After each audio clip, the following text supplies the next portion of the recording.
Hello dear friends and students, कैसे हैं आप सभी। आशा करता हूँ आप सभी स्वस्थ होंगे, मस्त होंगे और व्यस्त होंगे। मैं आपका अपना गुरुजी और मैं आप सबका अपने YouTube channel the competition passenger में स्वागत करता हूँ।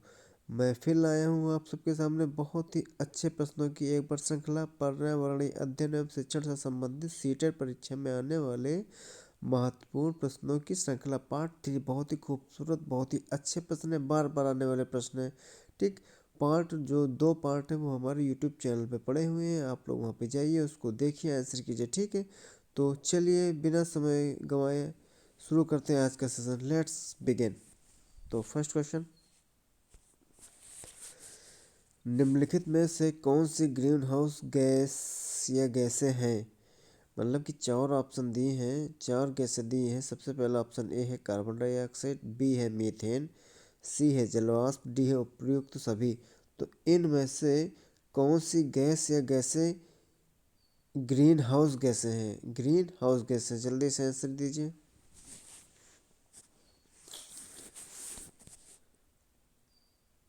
तो इसका जो सही ऑप्शन होगा उपयुक्त सभी। उपयुक्त सभी कार्बन डाइऑक्साइड यानी कि CO2 और मीथेन, मीथेन यानी कि CH4, मीथेन CH4, आपकी जलवाष्प। ठीक है, ये सभी ग्रीन हाउस गैस हैं। Carbon dioxide, CO2, methane, CH4, जलवाष्प, ये सभी आपकी ग्रीन हाउस गैसें हैं। क्लोरोफ्लोरोकार्बन CFCs हुआ, nitrous oxide N2O, nitrous oxide N2O हुआ। ठीक है, और ओजोन O3 हुआ। ठीक है, ये सभी आपकी ग्रीन हाउस गैसें हैं। तो पहले का जो ऑप्शन होगा वो होगा आपका ऑप्शन ए, उपयुक्त सभी। उपयुक्त सभी कार्बन डाइऑक्साइड, मीथेन, जलवाष्प, ये सभी ग्रीन हाउस गैसें हैं। ठीक है, ओके। और क्लोरोफ्लोरोकार्बन, नाइट्रस ऑक्साइड, ओजोन, ये सब भी आपकी ग्रीन हाउस गैसें होती हैं। ठीक है, नेक्स्ट क्वेश्चन पे आते हैं। तो पहले का ऑप्शन ए सही, डी सही है। पहले का ऑप्शन डी, चौथा ऑप्शन। नेक्स्ट क्वेश्चन पे, ताजमहल के पीले होने के लिए निम्नलिखित में से कौन सा जिम्मेदार है। ठीक, ताजमहल का रंग पीला हो रहा धीरे धीरे, तो उसके लिए क्या चीज़ जिम्मेदार है, कौन सी गैस जिम्मेदार है। A nitrogen dioxide, B sulphur dioxide, C sulphur, D chlorine. 4 option है, ऑप्शन आंसर दीजिए।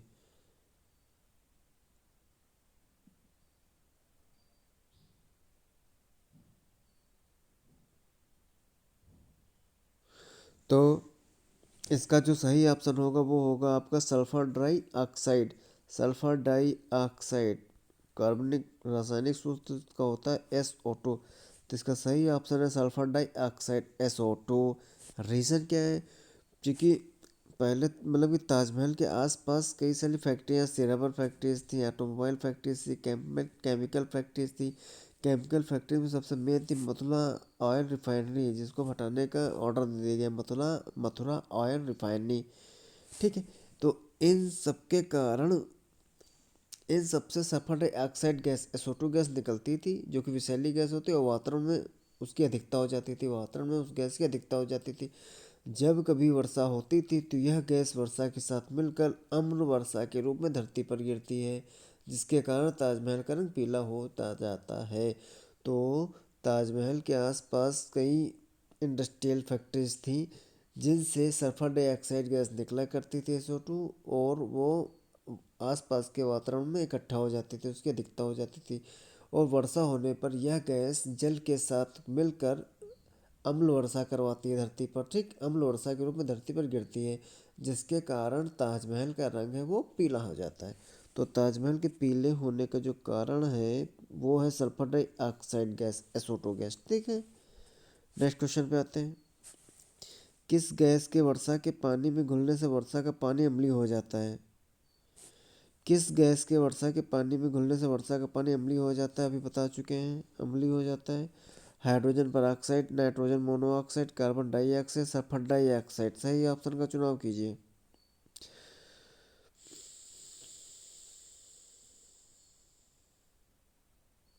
तो इसका जो सही ऑप्शन होगा सल्फर डाइऑक्साइड, अभी बता चुके हैं यही गैस ताजमहल के पीले होने का कारण है। ठीक है, तो जब ये गैस पानी के साथ घुलती है तो अम्ल वर्षा करवाती है। ठीक है, तो किस गैस के वर्षा के पानी में घुलने से वर्षा का पानी अम्लीय हो जाता है? तो सल्फर डाइऑक्साइड SO2 यानी कि सल्फर डाइऑक्साइड गैस के वर्षा के पानी में घुलने से पानी का वर्षा का जो पानी है वो अम्लीय हो जाता हो, इसी के कारण इस अम्ल वर्षा होती हो, जिसके कारण ताजमहल का रंग पीला होता है, पीला होता जा रहा है। ठीक है, तो आप प्रश्न 3 का जो सही ऑप्शन होगा वो होगा option 3 D option, sulphur dioxide SO2 gas. ठीक है, और ये गैस ज़्यादातर तेल शोधक कारखानों से निकलती है, मतलब कि मेन है मथुरा आयरन रिफाइनरी, ये भी क्वेश्चन पूछा जाता है। ठीक है, जो आगरा के तबाही का कारण बनी हुई है। ठीक है, तो तीसरा गढ़िया ऑप्शन नेक्स्ट क्वेश्चन पे, कौन सी ग्रीन हाउस गैस वातावरण में सबसे अधिक मात्रा में उपस्थित रहती है? कौन सी ग्रीन हाउस गैस वातावरण में सबसे अधिक मात्रा में उपस्थित रहती है? ऑप्शन कीजिए propane, ethane, carbon dioxide, methane. Propane, ethane, carbon dioxide, methane. सही ऑप्शन का चुनाव करिए।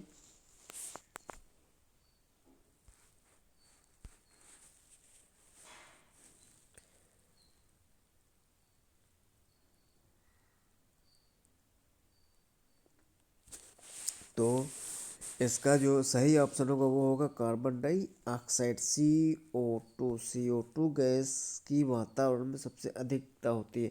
मतलब कि ग्रीन हाउस गैसों में अगर बात करें तो कार्बन डाइऑक्साइड की वातावरण में उपस्थित अधिक मात्रा में होती है। ठीक है, नेक्स्ट क्वेश्चन, और नेक्स्ट क्वेश्चन पे आते हैं। मानवीय गतिविधियां जो पृथ्वी पर जलवायु परिवर्तन के लिए जिम्मेदार हैं। मानवीय गतिविधियां जो पृथ्वी पर जलवायु परिवर्तन के लिए जिम्मेदार है, उनमें वो कौन सी गतिविधियां हैं? तो पहला है वनों को जलाना, दूसरा है कृषि क्रियाकलाप, सी है एरोसोल कैन का उपयोग, डी है उपयुक्त सभी। ए ऑप्शन वनों को जलाना, बी ऑप्शन कृषि क्रियाकलाप, सी ऑप्शन एरोसोल कैन का उपयोग, डी ऑप्शन उपयुक्त सभी। सही आंसर को चुनाव करिए, सही आंसर बताइए। इसका सही आंसर क्या होगा? तो इसका सही आंसर होगा उपयुक्त सभी। इसका सही आंसर होगा उपयुक्त सभी। तो पांचवें का ऑप्शन डी होगा उपयुक्त सभी। वनों को जलाना, कृषि क्रियाकलाप, एरोसोल कैन का उपयोग करना, ये सभी मानवीय गतिविधियां हैं। ठीक है, और जो पृथ्वी पर जलवायु परिवर्तन के लिए जिम्मेदार हैं। इन मानवीय गतिविधियों से वायु प्रदूषण होता है, जल प्रदूषण होता है, जिससे मानव तथा जीव जंतु दोनों प्रभावित होते हैं। तो पांचवें का ऑप्शन डी सही होगा। नेक्स्ट क्वेश्चन पे आते हैं। हाँ, वर्ष 1984 की भोपाल गैस त्रासदी पूछा जाता है। भोपाल गैस त्रासदी कब हुई थी? तो 1984 में। वर्ष 1984 की भोपाल गैस त्रासदी निम्न में से किस गैस के रिसाव के कारण हुई थी? तो किस गैस के रिसने के कारण भोपाल गैस त्रासदी हुई थी 1984 में? पहला मिथाइल आइसोसाइनाइड, दूसरा नाइट्रस ऑक्साइड, तीसरा मेथेन, डी कार्बन मोनोऑक्साइड। पहला ऑप्शन मिथाइल आइसोसाइनाइड, दूसरा नाइट्रस ऑक्साइड, तीसरा मेथेन, चौथा ऑप्शन कार्बन मोनोऑक्साइड। सही ऑप्शन बताएं। तो इसका सही ऑप्शन होगा मिथाइल आइसोसाइनाइड। इसका सही ऑप्शन होगा मिथाइल आइसोसाइनाइड। तो भोपाल गैस त्रासदी में मिसाइल आइसोसाइनाइड गैस के रिसाव के कारण हुई थी। मिसाइल आइसोसाइनाइड गैस के रिसाव के कारण भोपाल गैस त्रासदी हुई थी। इसका जो केमिकल रिएक्शन होता है वो होता है CH3NCO। ये भी पूछ लेते हैं। ठीक, कभी केमिकल रिएक्शन नेम मतलब कि रिएक्शन का नेम देते पूछ लेते हैं। ठीक है, रासायनिक सूत्र देके पूछ लेते हैं। ठीक, तो इस गैस कारण होते हैं। यह एक हानिकारक गैस है जिसका उपयोग कार्बाइड कारखाने में कीटनाशक निर्माण के रूप में किया जाता है। ठीक है, कीटनाशक रसायन के रूप में कीटनाशक रसायन के निर्माण के रूप में इसका प्रयोग किया जाता है। ठीक है, कम से कम 25,000 लोग मरे थे इसमें और हजारों लोग बुरी तरह प्रभावित हुए थे। ठीक, तो भोपाल गैस त्रासदी जो है वो मिथाइल आइसोसाइनाइड के रिसाव कारण हुए थे। ठीक, कभी कभी इसका रासायनिक सूत्र केमिकल फार्मूला दे देते उससे पूछ लेते। तो CH3NCO के मिथाइल आइसोसाइनाइड है, ठीक है। नेक्स्ट क्वेश्चन पे आते हैं। मीना माता रोग ऐसी मछली खाने से होता है जिसमें अधिक मात्रा में पाया जाता है। अच्छा क्वेश्चन है। A option arsenic, B option पारा, D option cadmium, C option उपयुक्त सभी। मतलब कि मीना माता रोग ऐसी मछली खाने से होता है जिसमें अधिक मात्रा में पाया जाता है क्या? आर्सेनिक, पारा, कैडमियम, उपयुक्त सभी। सही ऑप्शन का बताइए, सही ऑप्शन का चुनाव करिए।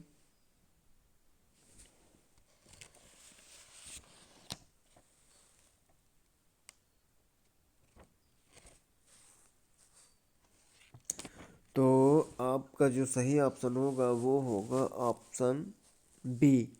Option B, option B, option B. Minamata रोग जो है ऐसी मछली खाने से होता है जिसमें अधिक मात्रा में पाया जाता है पारा। पारा का रासायनिक सूत्र होता है Hg, ठीक है। तो मीना माता रोग ऐसी मछली खाने से होता है जिसमें अधिक मात्रा में पारा Hg पाया जाता है, ठीक है। समझ गए।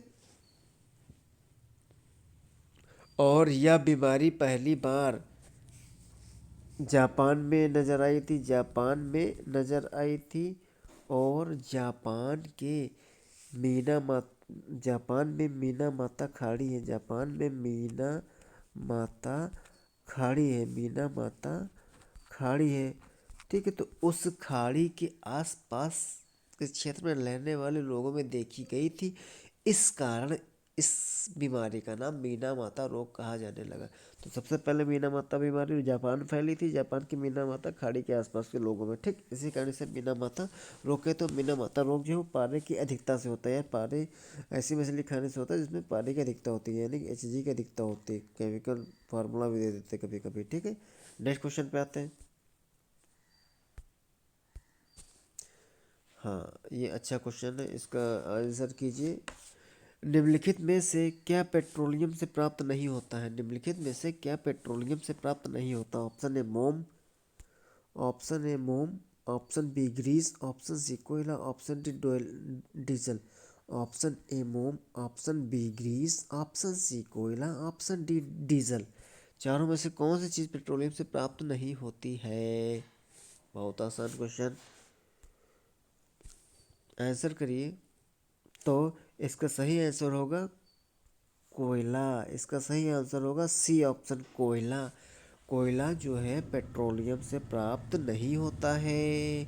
जबकि जबकि डीजल, ग्रीस, मोम, ठीक है। और अगर देखा जाए तो एलपीजी, कोल तार पेट्रोलियम से प्राप्त होते हैं। मोम, ग्रीस, डीजल ये सब पेट्रोलियम से प्राप्त होते हैं, ठीक है। एलपीजी भी पेट्रोलियम से प्राप्त होती है, कोल तार भी पेट्रोलियम से प्राप्त होती है।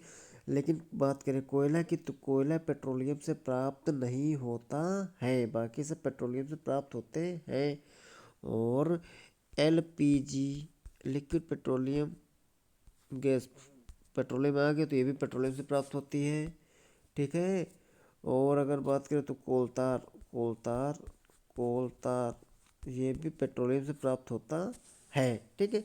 आइए अपने नेक्स्ट कोयला जो पेट्रोलियम से प्राप्त नहीं होता, ठीक। नेक्स्ट क्वेश्चन पे आते हैं। तो 8वें का सी ऑप्शन सही है, ठीक। Next question. यूफॉर्बिक फैमिली की कौन सी फसल बायोडीजल उत्पन्न करने के लिए जानी जाती है? आसान क्वेश्चन है। मतलब कि यूफॉर्बिएसी फैमिली की कौन सी फसल बायोडीजल उत्पन्न करने के लिए जानी जाती है? Option A jatropha, option B candlenut tree, option C copper leaf, option D सर्पगंधा। जल्दी से आंसर कीजिए।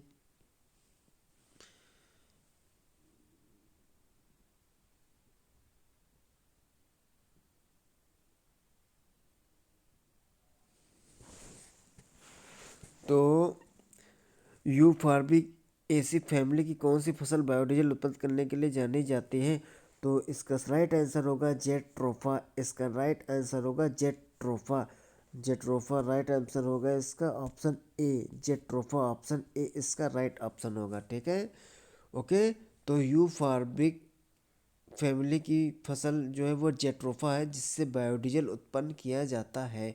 और इस पादप से, इस पौधे से हमें जो बीज प्राप्त होते हैं उन बीजों से तेल निकाला जाता है और उन बीजों से 25 से लेके 30% तक तेल निकाला जा सकता है और इस तेल से कार आदि को चलाया जा सकता है। इसलिए जेट्रोफा को बायोडीजल पौधा कहा जाता है। इसलिए जेट्रोफा को बायोडीजल पौधा कहा जाता है। और सबसे काम की बात, आंध्र प्रदेश का पहला बायोडीजल संयंत्र, सॉरी, भारत का सबसे पहला बायोडीजल संयंत्र जो है वो आंध्र प्रदेश के आंध्र प्रदेश के कांकी कांकीनाड़ा, ठीक है, कांकीनाड़ा में लगा।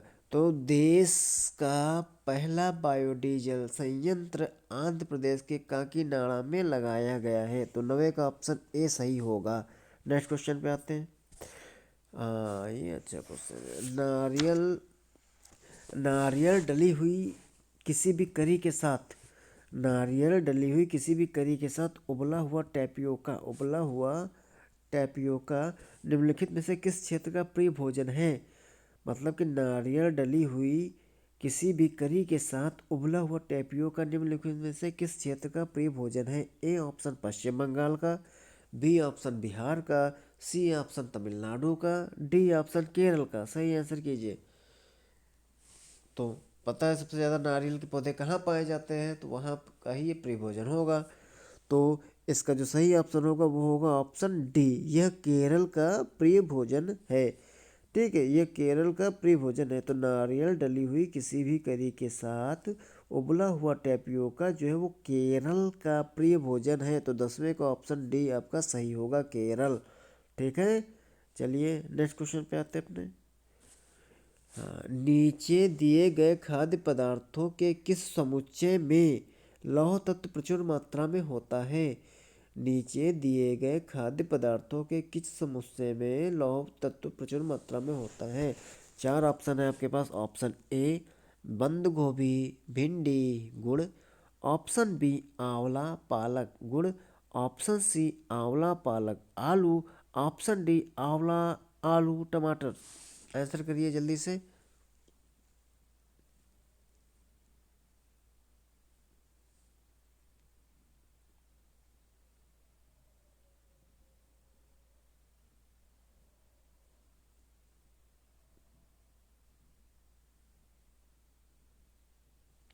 तो इसका सही ऑप्शन बताइए क्या होगा? ए होगा, बी होगा, सी होगा, डी होगा?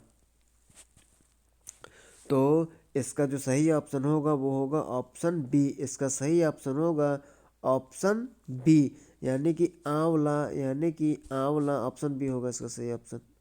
यानी कि आंवला पालक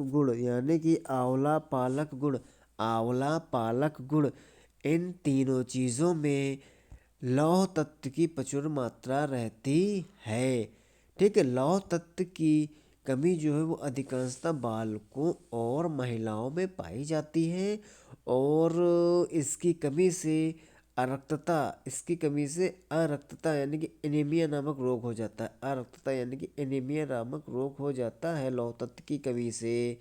और लौह तत्व से ही रक्त में हीमोग्लोबिन बनता है जो शरीर में ऑक्सीजन का संवाहक होता है। तो 11वें का ऑप्शन बी सही होगा, आंवला पालक गुड़, इन तीनों खाद्य पदार्थों में लौह तत्व प्रचुर मात्रा में होता है। तो 11वें का ऑप्शन बी सही है। चलिए नेक्स्ट क्वेश्चन पे आते हैं।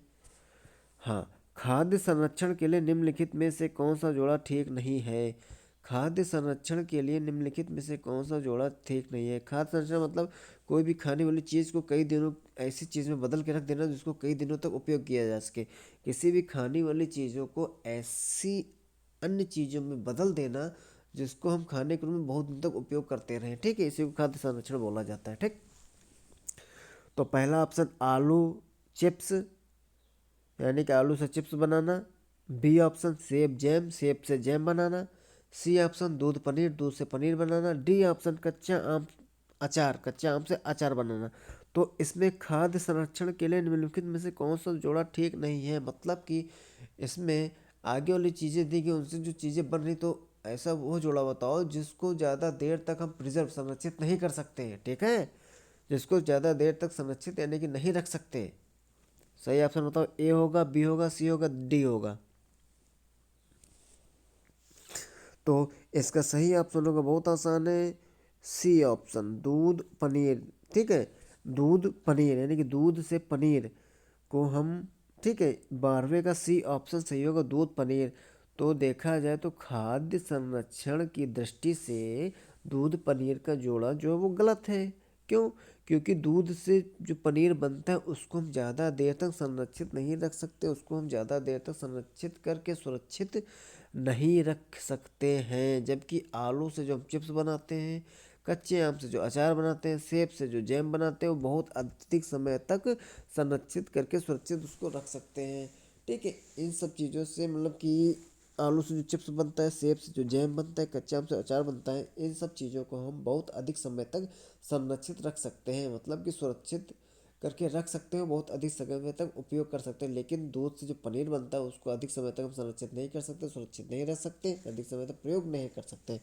तो इसमें जो जोड़ा ठीक नहीं है वो होगा दूध से पनीर बनना, दूध से पनीर बनना, इसको हम संरक्षित ज़्यादा देर तक नहीं कर सकते हैं। ठीक, संरक्षण इसका नहीं रख सकते। ठीक है, तो 12वें का ऑप्शन सी सही होगा। ठीक, नेक्स्ट क्वेश्चन। अब देखिए ये क्वेश्चन, निम्नलिखित में से भोजन बनाने का कौन सा तरीका अच्छा है? अच्छा, जो भोजन बनाता होगा माताएं बहनें उनको पता होगा, या भैया लोग। ठीक, निम्नलिखित में से भोजन बनाने का कौन सा तरीका अच्छा है? ए ऑप्शन, सब्जियों को काटना तब उन्हें चलते पानी में धोना, मतलब पहले सब्जियों को काट लो फिर उन्हें चलते पानी में धो। बी ऑप्शन, सब्जियों को काटने और पकाने से पहले उन्हें कुछ समय के लिए धूप में रखना। सी ऑप्शन, बैक्टीरिया नष्ट करने के लिए सब्जियों को गहरा तलते हुए पकाना। डी ऑप्शन, सब्जियों को अच्छी तरह से धोना और फिर काटना। जल्दी से राइट आंसर बताइए, इसका क्या होगा? ए होगा, बी होगा, सी होगा, डी होगा? तो क्या इसमें किस इस मतलब कि सबसे अच्छा तरीका कौन सा होता है, बताइए आप सब लोग। तो इसका राइट ऑप्शन होगा ऑप्शन डी, राइट आंसर होगा ऑप्शन डी। मतलब कि भोजन बनाने का सबसे अच्छा तरीका यह है कि सबसे पहले आप सब्जी को अच्छी तरह से धो लो। ठीक, उसके बाद उसे काटे, पहले आप सब्जी को अच्छी तरह से धो लो फिर उसको काटना। तो 13वें का डी ऑप्शन सही है, सब्जियों को अच्छी तरह से धोना फिर काटना। तो 13वें का डी ऑप्शन ये भोजन बनाने का अच्छा तरीका होता है। ठीक है, नेक्स्ट क्वेश्चन पे आते हैं। 14वां क्वेश्चन, पके हुए चावल रेफ्रिजरेटर में अपेक्षाकृत लंबे समय तक परिरक्षित किए जा सकते हैं, क्योंकि यानी संरक्षित किए जा सकते हैं, प्रिजर्व किए जा सकते हैं। इसका रीजन क्या है? ए ऑप्शन है, रेफ्रिजरेटर में कुछ ऐसे रसायन होते हैं जो रोगाणुओं को नष्ट कर देते हैं। अच्छा, बी दूसरा ऑप्शन है, कम तापमान पर रोगाणु निष्क्रिय हो जाते हैं, कम तापमान पर रोगाणु निष्क्रिय हो जाते हैं। सी ऑप्शन, रोगाणु कम तापमान पर नष्ट हो जाते हैं। डी ऑप्शन, कम तापमान पर भोजन का नमी तत्व घट जाता है। तो कम तापमान पर भोजन का नमी तत्व घट जाता है। राइट आंसर बताइए, ए होगा कि बी होगा कि सी होगा कि डी होगा?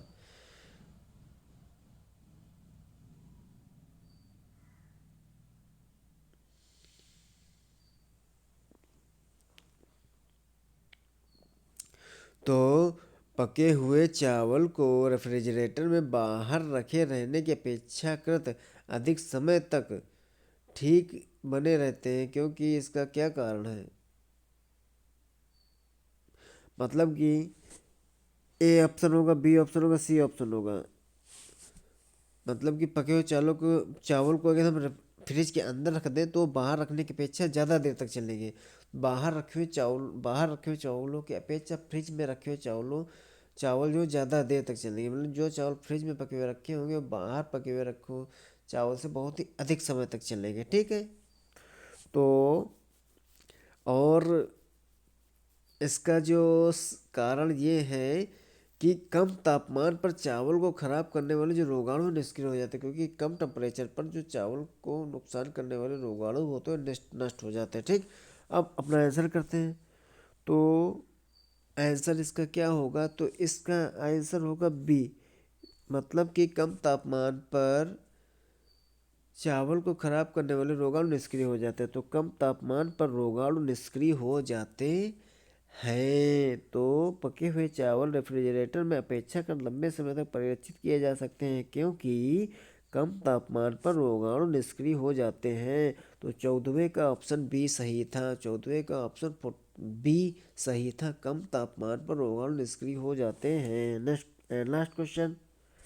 विटामिन ऐसे पदार्थ है जो, बहुत अच्छा है, विटामिन ऐसे पदार्थ है जो हमारी उपापचय दर बढ़ाकर भार में कमी लाते हैं। अच्छा।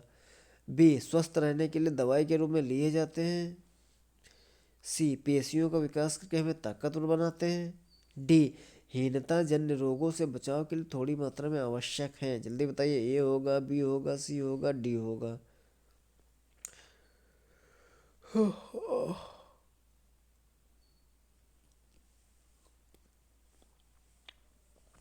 तो इसका जो राइट आंसर होगा वो होगा ऑप्शन डी। इसका राइट ऑप्शन होगा ऑप्शन डी। मतलब कि विटामिन ऐसे पदार्थ हैं जो हीनता जन्य रोगों से बचाव के लिए थोड़ी मात्रा में आवश्यक है। जो हीनता जन्य रोगों से बचाव के लिए थोड़ी मात्रा में आवश्यक है। हीनता जन्य, जब हीनता जन्य का मतलब जब किसी चीज़ की कमी हो जाती है, उस कमी से जो रोग होते हैं हीनता जन्य रोग हो जाते हैं। ठीक। तो उन रोगों से बचाव के लिए थोड़ी सी मात्रा में विटामिनों की ज़रूरत होती है। तो विटामिन ऐसे पदार्थ हैं जिन पदार्थों की थोड़ी सी मात्रा की आवश्यकता होती है हीनता जन्य रोगों से बचाव के लिए। तो 15वां क्वेश्चन है, विटामिन ऐसे पदार्थ हैं जो हीनता जन्य रोगों से बचाव के लिए थोड़ी मात्रा में आवश्यक है। इसका ऑप्शन डी सही होगा। तो विटामिन जो है वो रासायनिक रूप से अगर बोला जाए तो ये कार्बनिक यौगिक होते हैं। कार्बनिक यौगिक होते हैं। ठीक है। जो अच्छे स्वास्थ्य और हीनता जन्य रोगों से बचाव के लिए, जो अच्छे स्वास्थ्य और हीनता जन्य रोगों के बचाव के लिए, यानी कि अच्छे स्वास्थ्य और हीनता जन्य रोगों से बचाव के लिए थोड़ी मात्रा में इनकी आवश्यकता होती है। विटामिन की बहुत थोड़ी सी मात्रा में आवश्यकता होती है, ज़्यादा नहीं हो सकता होती। ठीक है, उतना बहुत होता है। विटामिन आपके दो प्रकार के होते हैं। कौन कौन से? जल में घुलनशील और जल वसा में घुलनशील। जल में घुलनशील, वसा में घुलनशील। जल में घुलनशील जो डॉक्टर दवा देते हैं, B complex, vitamin C, vitamin B, जल में घोल के पीते हो, उसको पानी पीते हो नहीं पीते हो? तो जल में घुलनशील विटामिन इस तरह याद रखो, विटामिन बी और विटामिन सी। बाकी एडियक, वसा में घुलनशील एडियक ADE के, वसा में घुलनशील एडियक ADE के। ठीक है। तो चलिए बच्चों and students, dear friends and students, आज का सेशन यहीं पे समाप्त हुआ।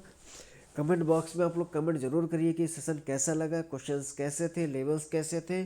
और आप लोगों को वीडियो अगर अच्छा लगा हो, कुछ उससे मदद हुई हो, तो प्लीज़ वीडियो को लाइक करिए, शेयर करिए एंड चैनल को सब्सक्राइब करिए, क्योंकि यही मेरे लिए मोटिवेशन का काम करता है। और जितना मैं मोटिवेट होगा उतनी अच्छी चीज़ें आप सबके लिए लाता रहूँगा।